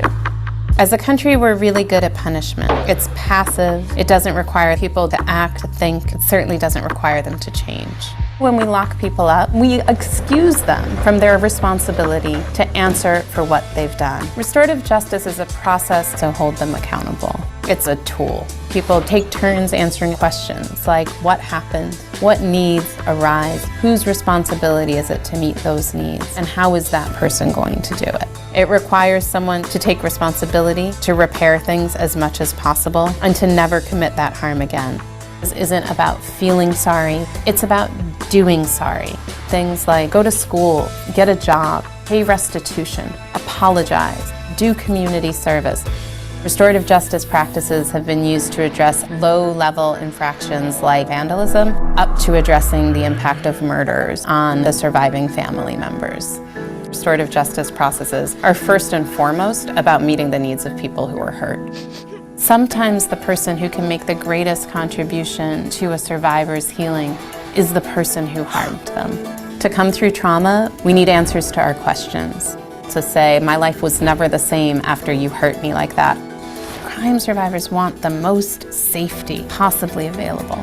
So if incarceration actually produced safety, we would have the safest country in human history. That's not what we have. The core drivers of violence are shame, isolation, and inability to meet one's economic needs, and exposure to violence. And we bake those into prisons to try and keep people from committing further violence. Incarceration exposes people to exactly the things that increase the likelihood that they'll go on to harm others. People who are hurt deserve a process that will help them heal. People who are responsible for crime have an obligation to be accountable for that. All of us deserve responses to crime that actually make us safer. Our current criminal justice system doesn't deliver any of those, and restorative justice at its best delivers them all. So for me, what's really important about this video is it really speaks to our misconceptions about diversion. Many folks hear diversion and think that means letting people off the hook. But what it means is meaningful accountability that is really going to work to change behavior. Any questions from that before I want to circle back and end on sort of the most important piece, which is equity protections and what we do to protect for equity within diversion. Let's see.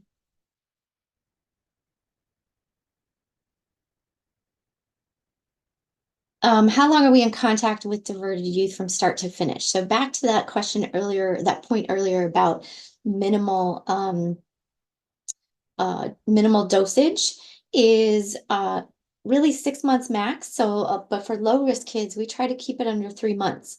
We want to get them in and out of diversion, just make things right in a meaningful way through restorative justice, and you're done. But kids that are higher risk, higher needs might take 6 months, sometimes 9 months, but usually not more than that. Okay. I'm gonna go, sorry, this keeps playing if I go past it.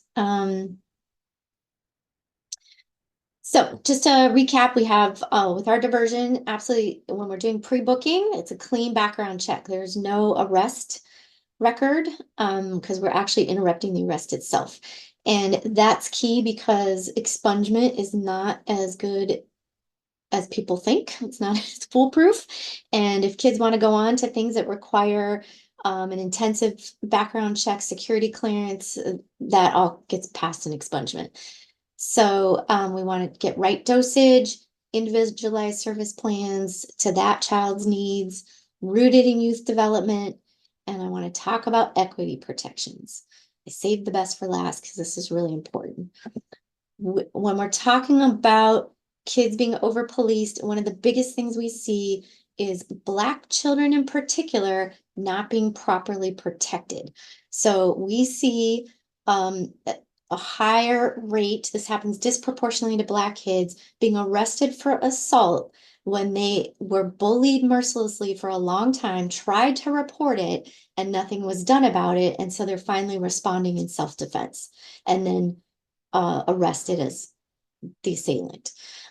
So lots of instances of self-defense so we build strong relationships with our police partners, and we build trust so that we can go back and say, let's look at this together. This is really self-defense. And usually we're able to be successful in getting those, the even case for diversion dropped. And that's important.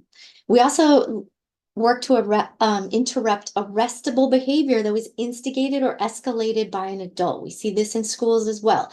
Teenager decides to leave high school without permission.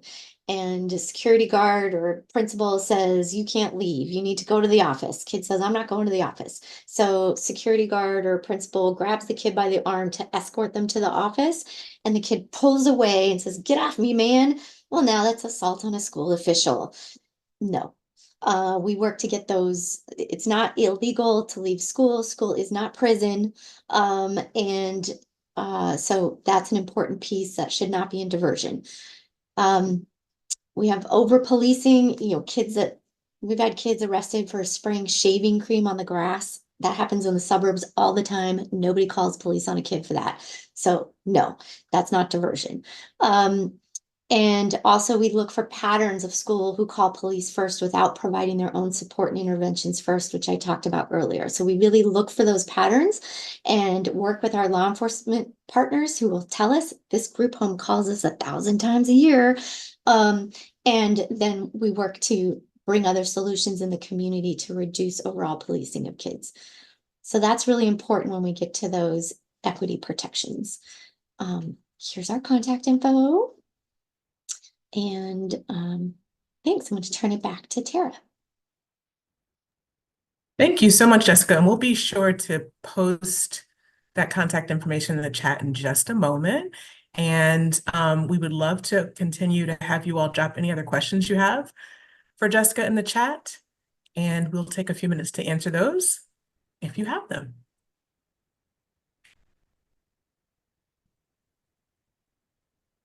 You're also welcome to raise your hand and unmute or just unmute. Our group is good size enough that you can do that. You're welcome to if you have questions, comments.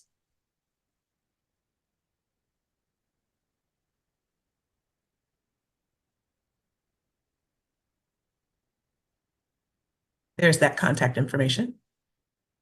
Okay, well, we're going to keep moving, but you are welcome to continue dropping your questions or comments. If we missed your question, I think we got them all, but if we missed your question, you can drop it again. I am going to pass to my colleague Scott to just lift up some key highlights or any synthesizing he may have done in his mind. And we also have a closing question that we'd like for you all to answer. Scott? Yeah, maybe I'll just start with a couple closing questions that I'll send out. Sounds perfect. Naturally sent one of them earlier, but I want people to think about what opportunities do we have to divert more youth from the formal system and to community supports to promote well-being for young people. So I want you to think about what opportunities we have currently to do that.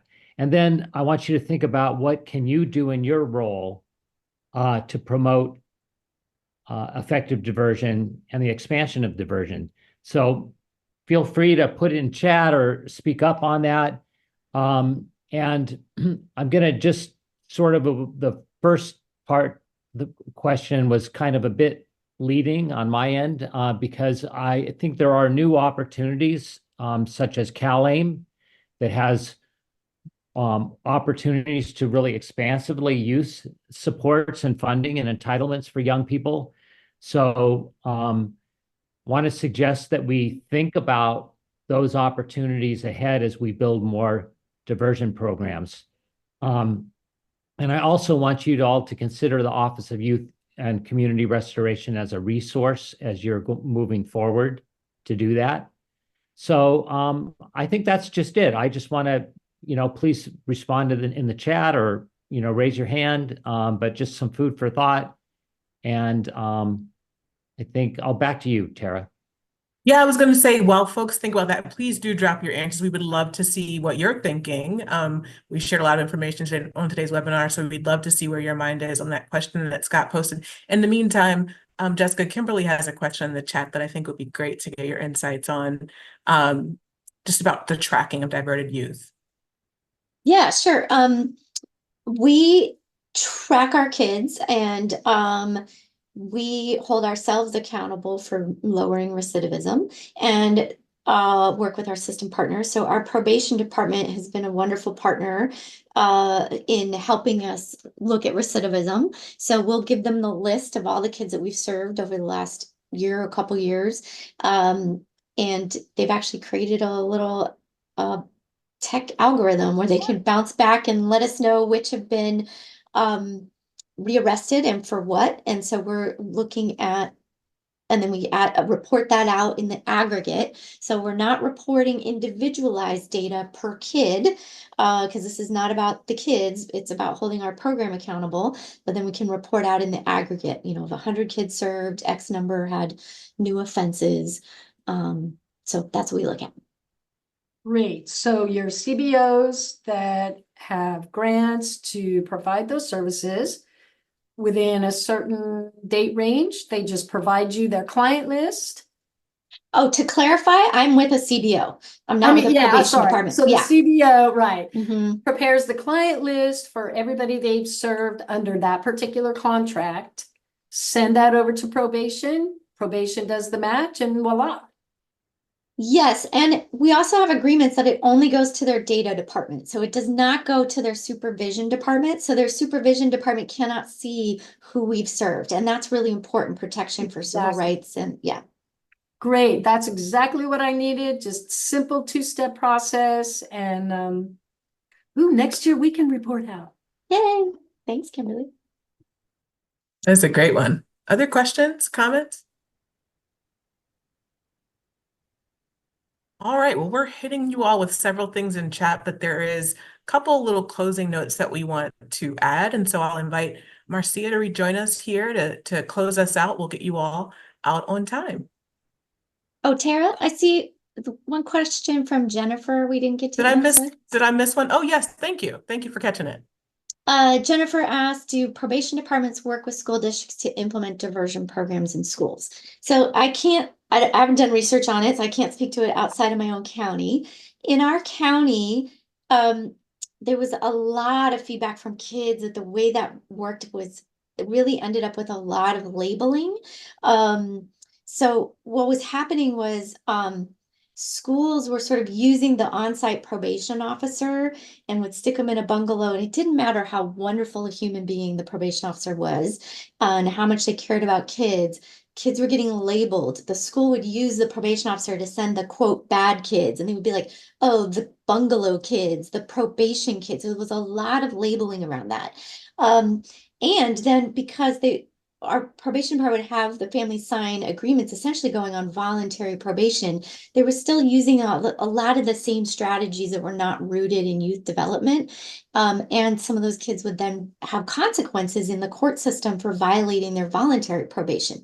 So you still have kids meeting with a probation officer, which gets to the stigma that David spoke about earlier as well. So we really have switched to, and with a lot of feedback from the kids who experienced that directly, our county has switched to really moving away from probation in the schools and making sure that we're doing preventative work and that diversion is with CBO partners.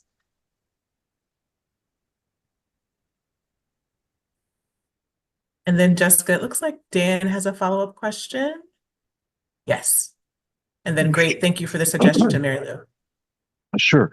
I was able to work into the 2020 Perkins plan and saw continued this year that automatically all educational options are considered part of Perkins for career tech, because if we don't succeed with our kids, if they obtain a job, they're far less likely to maintain it. And it's far less likely, we get school to prison. And all the social emotional supports to hear them say what I just said are automatically included. And it's all tied to, otherwise, without the supports they deserve, then they wind up in school to prison. And that assumption is there, and broadened it, because our kids, if we don't do full career ladders, the old CTE would say, well, you don't qualify at all.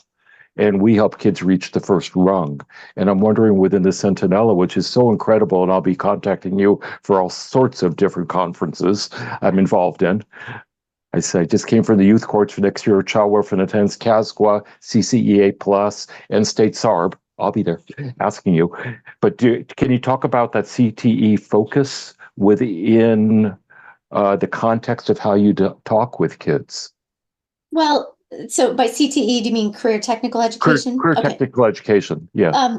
So here's the problem. So we work in communities that are over policing kids of color, which means we're seeing kids that are not even there yet. Like they're 13, 14. And so oftentimes, well, one, we have no control over the programming in the schools.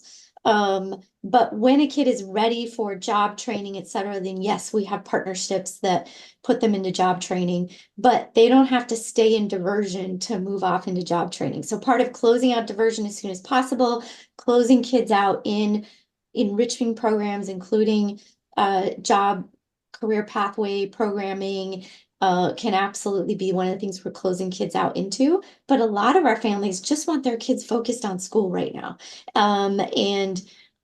Because we're still at the younger ages and we're really utilizing police too much, even at the younger ages still. Yeah. Well, what I found is too many, even the younger kids, have already been told they'll never have a future. And the idea of framing it as a soft skills, and you need to learn to keep your hands and your mouth quiet, and then, but to turn around to having had this negative experiences, I've learned how to, coming from harsh, work with others who are going through harsh, and have the resilience and persistence to go forward. So how to turn around the negative background into a positive framework, and to be proud of, look where I've come from. Now I'm the one you can depend upon the most, because if the going gets rough, I'm the last one who's going to bail on you.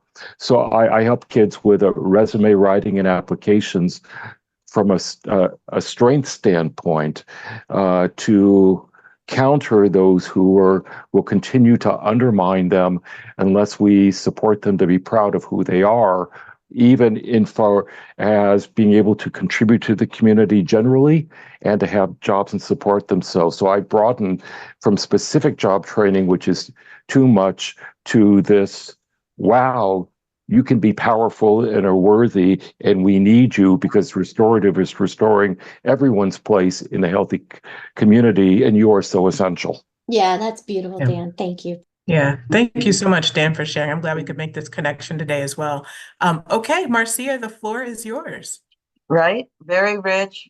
Lots of information that we can go back to once you get the recording and all the materials. We want to thank you all for joining us today. I know that some of you all have all jumped.